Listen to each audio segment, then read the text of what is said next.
Welcome to episode 7 of Cycle to Sanity. I'm Ray. It's been about 2 months now since I've recorded anything.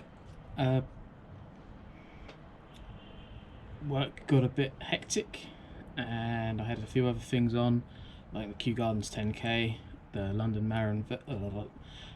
Marathon Virtual, and yeah, this just got away from me a little bit. It took me best part of 10 weeks to edit the last thing I recorded, which has already gone out. And as we're now 1 week into lockdown 2 in the UK, I thought I've got a good opportunity to get back into this, and spent the first week relaxing and catching up with just self-care for myself, and doing a few jobs around the house to help with my wife's sort of the things that drive her crazy, because she's been working at home since March, and it's going to be March next year before they even look to going back into the office. So yeah, she's at home a lot, so just making sure that the things that drive her a bit crazy are taken care of, to as I take care of my own sort of mental health well-beingness, I have the opportunity to take care of hers at the same time, and so I've been doing that, which will involve cleaning carpets next week, so that's going to be a fun day. Work-wise, we've got a new store manager. Jay's been with us 2 months now. Well, he's been with us a bit longer because he was taken off furlough and then acting or supporting at the store, and then it got made official. So the stability there's coming together, the team's bonding, we were making progress, and then lockdown 2.0. So it's just a case of when we go back, having that traction and keep pushing forward. And yeah, in terms of lockdown 2.0, I found that as we were coming towards that decision, people in the shop generally weren't socially distancing. The amount of people that would come in and I don't need a face mask, I'm exempt, or even worse, my temperature is fine, because you could be asymptomatic. So yeah, I'm just here. I'm going to clean up some bearings for some headsets. I've already taken out the O-ring, split ring, securing ring, and so I'm just going to take them out, degrease them, and put them back together. So first thing I do is I take the retaining clip out, use a pick, the Park Tools pick set, and I use that to get the retaining ring out, which then allows us to remove this part. There is no grease in there whatsoever, and so all the bearings go out. They all look to be in good condition. The faces seem to all be in good condition. There doesn't seem to be any pitting. I'm just gonna soak them in some degreaser. Don't want it going on the lens, so it's just gonna degrease them, and then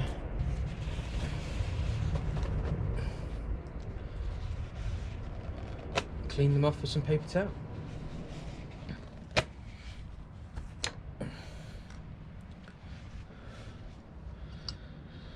So as we are here in lockdown 2.0, I'm trying to use it as an opportunity to make some changes, set a new routine. After London Marathon, the virtual London Marathon, it took me 10.5 hours of moving time, which I'm quite happy with. I've never done anything more than a half a marathon at this point, so to go full out marathon and only be 10 hours, I thought was 10.5 hours I thought was pretty good. And the first 30 kilometers up to 42 went reasonably well. I felt good, and then it was just that last 12 kilometers which felt like I'd done twice the distance as I had done in the first half. Yeah, it got me to some fairly dark places in my mind, if I'm honest about it. I was maybe 5 kilometers left, and I was sitting at a bus stop going, I'm just gonna quit right here, and text the wife, and she texted me back, and she's like, you can do this. And I was like, I know, it's just harder than I thought. I hadn't done a lot of training. I'd probably used the excuse that I was busy at work, but ultimately it's probably a bit of complacency and laziness, really. So yeah, that didn't work in my favour so much on the day, but I knew that I could do it. I just needed to just keep putting one foot in front of the other until I did get there. But there's always that, the mind is always going to want to throw the towel in. I'm convinced I did way more than what the distance was. It was, weather-wise, it was a really bad day. Drizzling, sort of almost constantly. I work in an outdoor shop. I can fit boots, I can fit shoes. I know what to look for. So my shoes or my footwear for the day, I wore some Brooks Glycerins. They were the correct fit. I had no problems with using that particular shoe in the past, but it was just the constant drizzle. I just had dampness running down my leg into the shoe, and it just resulted in blistering. By the time I got home, I had a blister about the size of that on the outside of my left foot, which had filled up with a nice bloody liquid, and on the inside of my right foot, just something maybe the size of my index middle finger nail. And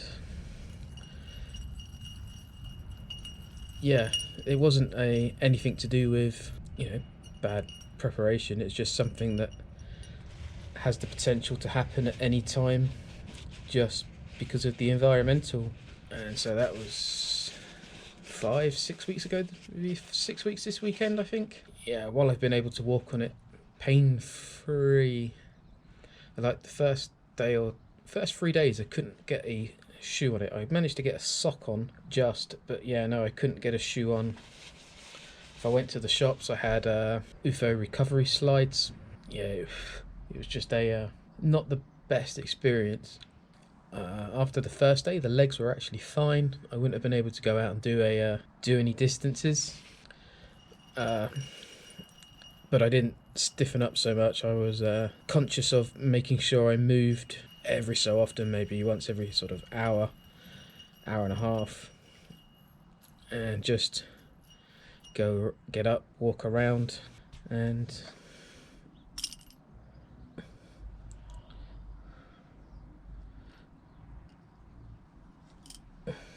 yeah, so just get up, walk around, rub.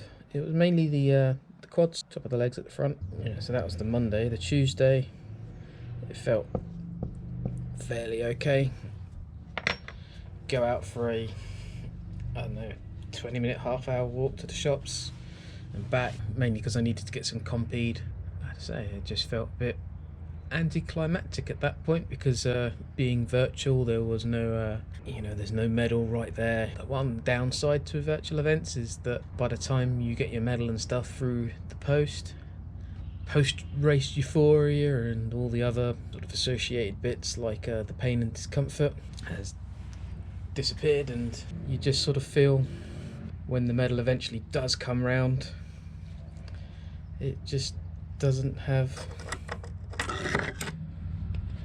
the same feelings attached to it, if that makes sense. I know for a lot of people stuff like the medal isn't why they do things, and for a lot of people they will just auction it off for their charities and stuff, but for me it's the medals are the reminder that I can do things, you know, I just need to get out and do them.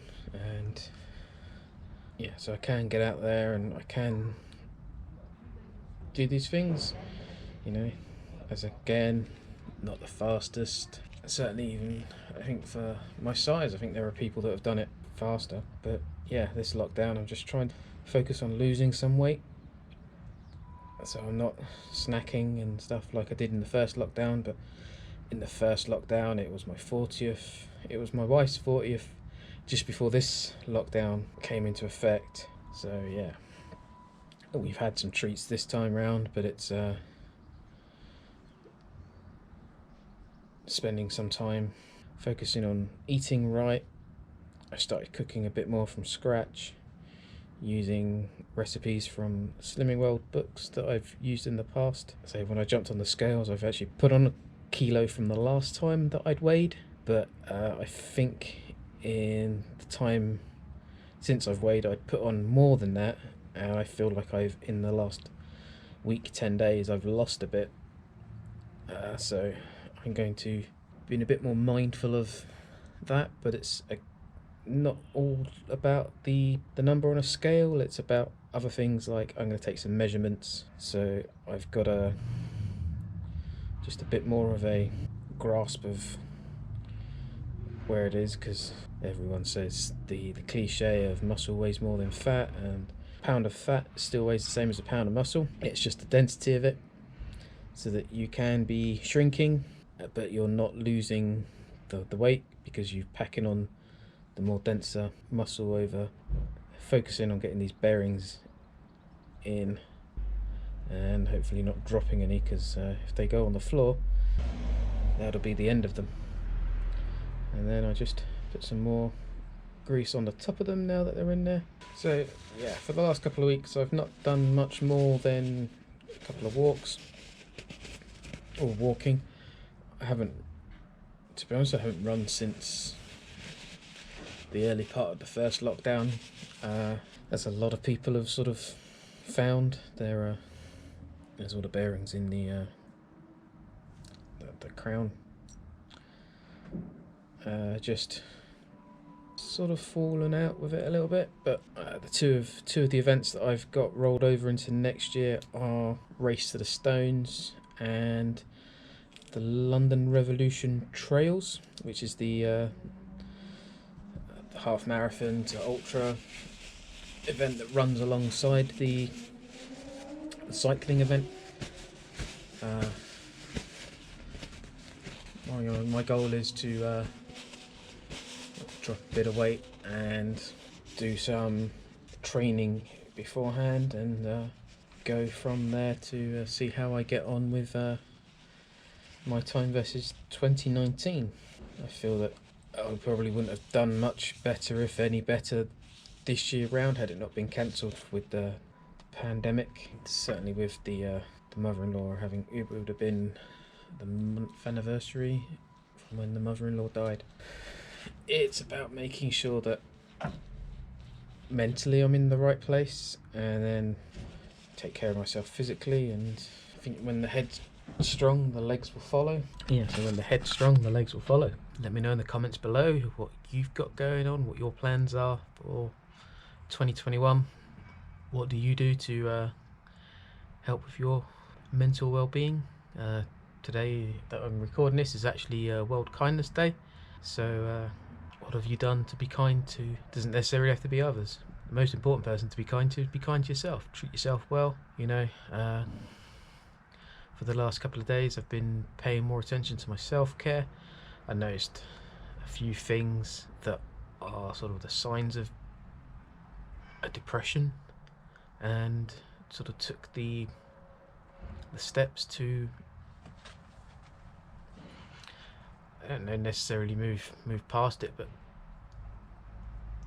put things into perspective to cope better. I had a 3-hour bath, took care of the feet, which are only just about fully healed from the blisters in terms of the skin. They're getting there.